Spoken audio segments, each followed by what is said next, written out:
চাঁদাবাজরা বিএনপির লোক না, দখলদাররা বিএনপির লোক না। চাঁদাবাজরা বিএনপির লোক না, দখলদাররা বিএনপির লোক না, যারা বাংলাদেশের ক্ষতি করে তারা বিএনপির লোক না। চুয়াডাঙ্গার আলমডাঙ্গায় এক সমাবেশে প্রধান অতিথির বক্তব্যে এসব কথা বলেন বিএনপির ভাইস চেয়ারম্যান শামসুজ্জামান দুদু। এ সময় তিনি শেখ হাসিনার ভারত সফর থেকে শুরু করে বর্ডার হত্যা, ভিসা বন্ধ, এমনকি দলীয় ভেতরের দুষ্টুদের বিরুদ্ধেও ক্ষোভ ছাড়েন। যারা আমাদের বর্ডার বন্ধ করেছে, ভিসা বন্ধ করেছে, আমাদের মানুষের উপরে প্রতিনিয়ত গুলি করে মানুষ মারছে, আপনি সেই দেশে গিয়েছেন।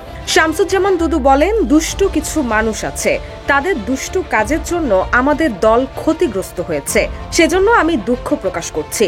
বিএনপির সিদ্ধান্ত আছে, চাঁদাবাজ দখলদাররা বিএনপির লোক না, যারা বাংলাদেশের ক্ষতি করে তারা বিএনপির লোক না। এদের ধরবেন আর আইনের হাতে তুলে দেবেন, এটাই হচ্ছে বিএনপির রাজনীতি। ওয়ালটন এখন দেশের সীমানা পেরিয়ে পৌঁছে গিয়েছে 50টিরও বেশি দেশে। ওয়ালটন, ঘরে ঘরে, বিশ্বজুড়ে। বিএনপি মুক্তিযুদ্ধের দল, বিএনপি স্বাধীনতার দল, বিএনপি গণতন্ত্রের দল। তিনি বলেন, বিএনপি মুক্তিযুদ্ধের দল, বিএনপি স্বাধীনতার দল, বিএনপি গণতন্ত্রের দল, এখানে আমাদের কোনো আপোষ নেই। শহীদ জিয়া আমাদের শিখিয়েছেন ভালোবাসার রাজনীতি, মানুষকে রক্ষার রাজনীতি, দেশকে রক্ষার রাজনীতি, স্বাধীনতাকে রক্ষার রাজনীতি।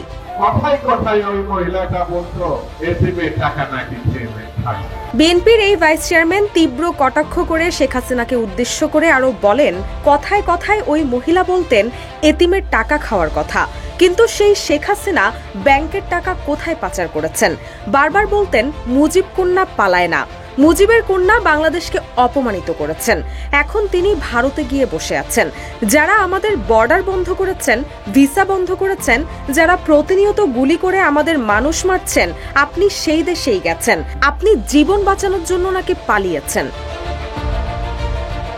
রুশা সুর, নিউজ ডেস্ক, ইত্তেফাক।